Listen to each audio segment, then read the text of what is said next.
अवनी का असली चेहरा आया ईसा के सामने। जी हाँ दोस्तों, सीरियल पति ब्रह्मचारी का आने वाला अपकमिंग एपिसोड होने वाला है बहुत ही मजेदार। जहां पर यह देखने को मिलने वाला है कि यहां पर सूरज ने अपने सर पर अवनी की जिम्मेदारी तो ले ली है, लेकिन यहाँ पर जब पता चलता है कि अवनी के पेट में उसके बॉयफ्रेंड का बच्चा है तो सूरज यह भी कह देता है कि मैं तुम्हारे बच्चे को अपना नाम दूंगा, जिसके चलते कहानी में आता है अब बहुत बड़ा शॉकिंग ट्विस्ट, क्योंकि ईसा टूट के बिखर चुकी है। लेकिन यूं अवनी के सपनों को टूटता बिखरता देख ईशा बार बार अवनी के पास जा रही है, उसकी देखभाल कर रही है। लेकिन सबके सामने अवनी तो ऐसा ढोंग कर रही है कि उसको बहुत दुख हुआ है। लेकिन जब ईसा के सामने अवनी का असली चेहरा आएगा तो ईसा के पैरों तले से खिसक जाने वाली है जमीन।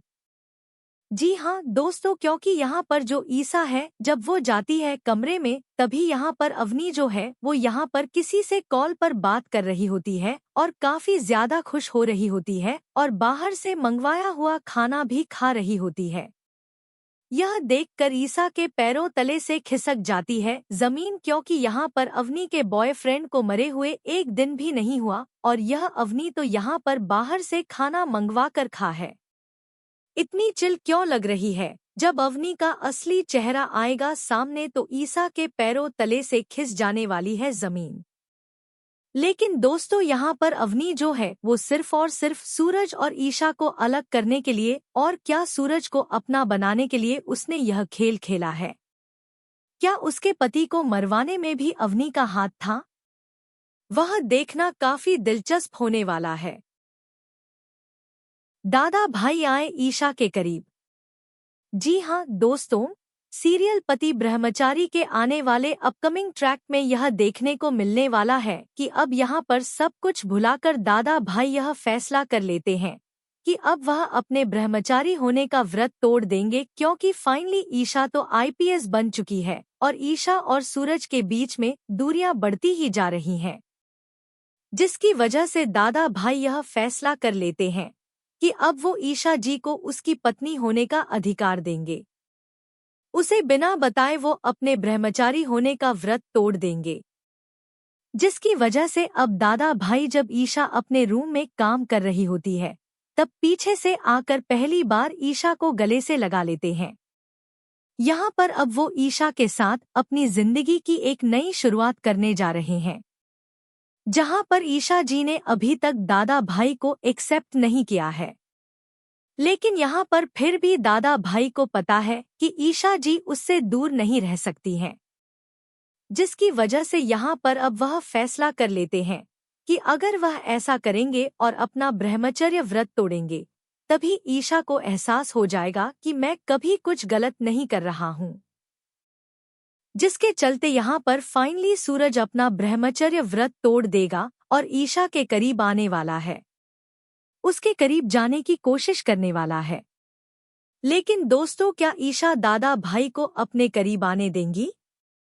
क्या वह उसे स्वीकार करेगी या फिर उसे धक्का देकर खुद से दूर कर देगी? यह देखना काफी दिलचस्प होने वाला है। वेल दोस्तों, सूरज और ईशा की जोड़ी आपको कैसी लगती है? हमें कमेंट के जरिए जरूर बताना। फिलहाल के लिए बस इतना ही। आगे की अपडेट जानने के लिए जुड़े रहिए सिर्फ और सिर्फ हमारे चैनल के साथ। अपनी जिंदगी में आगे बढ़े। ईशा काव्या की शादी के लिए रिश्ता लेकर आती है। ईशा घर वालों से कहती है कि इसका नाम आशीष है और यह एक होनहार टीचर है। ईशा लड़के के बारे में बता ही रही होती है कि तभी सूरज अपने पसंद का लड़का लेकर वहां पहुंच जाता है। सूरज ईशा से साफ लहजे में कह देता है कि काव्या मेरी बहन है और वह मेरे पसंद के लड़के से ही शादी करेगी। वरुण एक बड़ा बिजनेसमैन है, उसके पास घर है, गाड़ी है, पैसा है और वह काव्या को हर खुशी देगा। लेकिन तभी ईशा सूरज से कहती है कि पैसों से खुशियां नहीं खरीदी जाती। सूरज, काव्या मेरे पसंद के लड़के से ही शादी करेगी। बस फिर क्या था, दोनों के बीच जोरदार बहस शुरू हो जाती है और कोई भी अपनी बात से पीछे हटने को तैयार नहीं होता। लेकिन कहानी में सबसे बड़ा ट्विस्ट तब आता है जब ईशा अपने पसंद के लड़के आशीष को काव्या से अकेले में बात करने के लिए कहती है। ईशा की यह बात सुनते ही सूरज आग बबूला हो जाता है। वह आशीष को डराने धमकाने लगता है। सूरज की धमकियों से डरकर आशीष अपने पूरे परिवार के साथ वहां से दुम दबाकर भाग जाता है। सूरज की यह हरकत देखकर ईशा का गुस्सा 7वें आसमान पर पहुंच जाता है। इसके बाद ईशा सूरज के पसंद के लड़के वरुण से साफ शब्दों में कह देती है कि अगर सूरज की बातों में आकर तुम लोगों ने शादी के लिए हाँ कहा तो मैं तुम सबको अंदर कर दूंगी। मुझे बिल्कुल हल्के में मत लेना। IPS ईशा नाम है मेरा। ईशा की यह धमकी सुनते ही वरुण के भी होश उड़ जाते हैं। वह तुरंत सूरज से कहता है कि दादा भाई, एक तरफ आप हैं और दूसरी तरफ IPS ईशा। दादा भाई, हमें माफ कर दीजिए, हम यह शादी नहीं कर सकते। इतना कहकर वरुण अपने पूरे परिवार के साथ वहां से चला जाता है। अब सबसे बड़ा सवाल यही है कि क्या काव्या सच में आरव को भुलाकर अपनी जिंदगी में आगे बढ़ पाएगी, या फिर कहानी में कोई ऐसा नया ट्विस्ट आएगा जिससे आरव की दोबारा वापसी होगी। अगर आप भी चाहते हैं कि आरव फिर से कहानी में लौट कर आए तो कमेंट में यस जरूर लिखिए। वीडियो को लाइक कीजिए, चैनल को सब्सक्राइब कीजिए और मिलते हैं अगले वीडियो में एक और नए ट्विस्ट के साथ। तब तक के लिए बाय बाय। अब कहानी में सबसे बड़ा सवाल यह खड़ा होता है कि क्या ईशा को इस राज का पता चल जाएगा? क्या ईशा किसी तरह इंदौर के उसी हॉस्पिटल तक पहुंच पाएगी जहां आरव भर्ती है? अगर ईशा को यह सच पता चल गया तो क्या वह सूरज का साथ देगी या फिर उससे नाराज हो जाएगी कि उसने इतनी बड़ी बात उससे क्यों छुपाई? यह सवाल आने वाले एपिसोड को और भी ज्यादा रोमांचक बना देता है। दूसरी तरफ आरव की हालत में भी धीरे धीरे सुधार होता हुआ दिखाई देगा। अगर वह पूरी तरह ठीक हो जाता है तो क्या वह खुद चलकर सूरज के घर पहुंचेगा और सबके सामने अपनी वापसी करेगा? सोचिए, जब पूरा परिवार आरव को जिंदा देखेगा तब सभी के चेहरे पर कैसी खुशी होगी।